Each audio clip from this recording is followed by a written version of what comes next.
on the Water has been brought to you by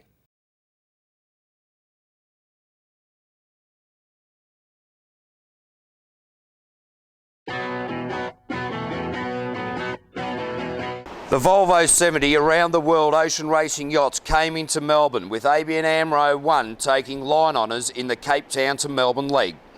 They were met by thousands of people at the docklands, and it coincided with a huge fireworks display and a party atmosphere unequalled anywhere else in the world for these crew members who had pushed themselves and their high-tech boats to the extreme.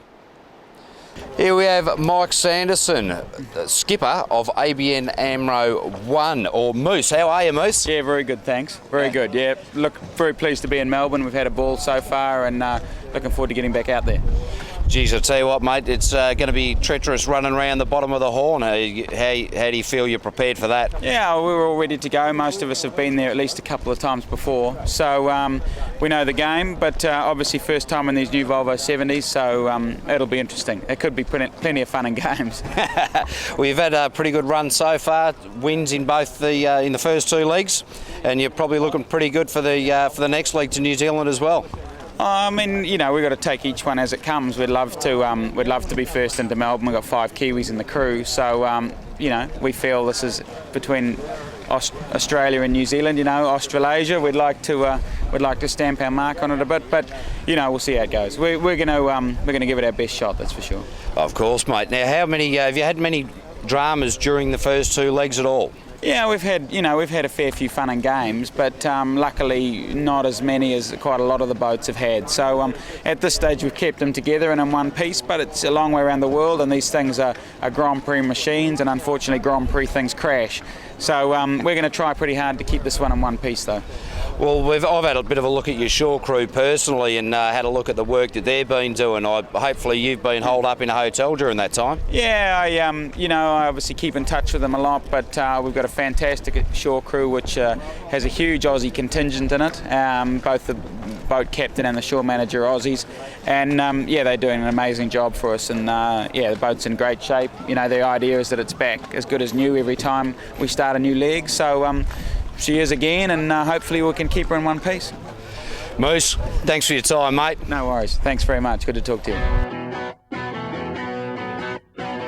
Here we are with Ricky Ponting, captain of the Australian cricket team. How are you, mate? Not too bad, thanks, mate. Yeah. Welcome to On the Water. Now, you're obviously dressed up in the Ambro kit. What are you doing down here at the Volvo 70s? Trying to get a ride to the next leg to New Zealand? Yeah, no, I'm trying to stay away from New Zealand, actually. But no, I've been out in the boats today, actually, the ABN AMRO boats, and had a great day, great time. Great to see the teams in action, and looking forward to a few more hours here with the crews.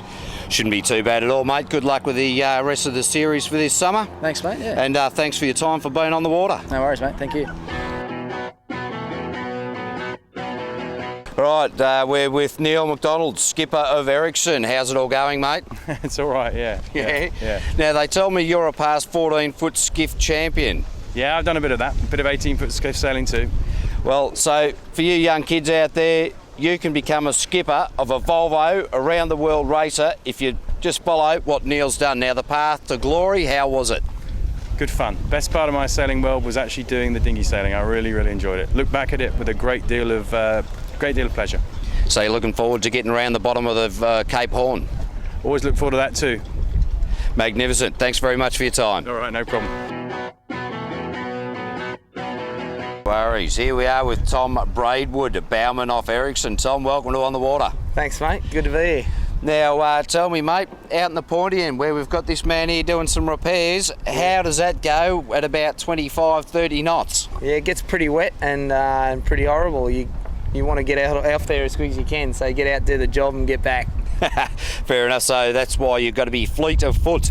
Oh yeah, or short and stupid like me, so yeah, just have a go and get out there and do your job and get back quick and try not to get knocked around too much. Fair enough. How did you get into becoming a bowman on this boat, on these Volvo around the world races, mate?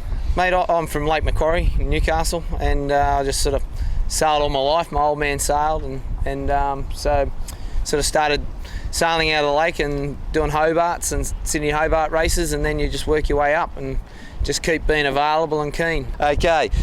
Obviously, when you're going up the mast, firstly, how high is the mast? Mast is 41 metres high, so when we go up we wear a climbing harness like a mountain climber would, and the biggest trick with going up the rig is not the climbing, is actually holding on, because it's like being on the end of a fishing rod, bit of live bait, you know, you get flicked around, so you got to get the grippers on and hold on tight, otherwise you get smashed up. So the boys grind you up or bounce you up, and you just got to try to stay on it and not get flung off. So you're up there at least once a day, no matter what the conditions, to check the rig? Yeah, you're always checking, you know, like these boats, you're doing a lot of miles and a lot of hard miles, so it's important to just keep checking things. Preventative maintenance, it's like a car, you know, you got to service it, you got to do stuff. Right, now as far as you're wearing a harness on the bow, Yep. Mate, if you get washed off the bow, surely at 25 knots you'd rather not be harnessed on as opposed to be getting skull dragged into the side of the boat 3 or 4 times. What's the story there? Well, that's true. You know, like it is a bit of a catch-22. But I mean, as a bowman, I wear a climbing harness that's got a short tether, so I can clip on quite locally to make sure that I don't end up all the way down. But yeah, you're right. If you end up getting skull dragged along at 25 knots, you're going to really hurt yourself quite badly. But the thing is if you're in the Southern Ocean, like the water temperature's down to 1.2 degrees. So if you have a survival suit on, which on the bow you usually wear it because you're underwater a lot doing your job. But if you go in the tide, then you know they give you 5 minutes to live. So 5 minutes swimming around, you don't turn these boats around in 5 minutes. It just doesn't happen. I'll bet not. And I suppose it's either 5 minutes in the water or 10 minutes getting dragged against the side of the hull. Yeah, that's right. You know, hopefully the guys see you getting knocked over the side and they'll slow the boat down and help you out a bit. That's the hope.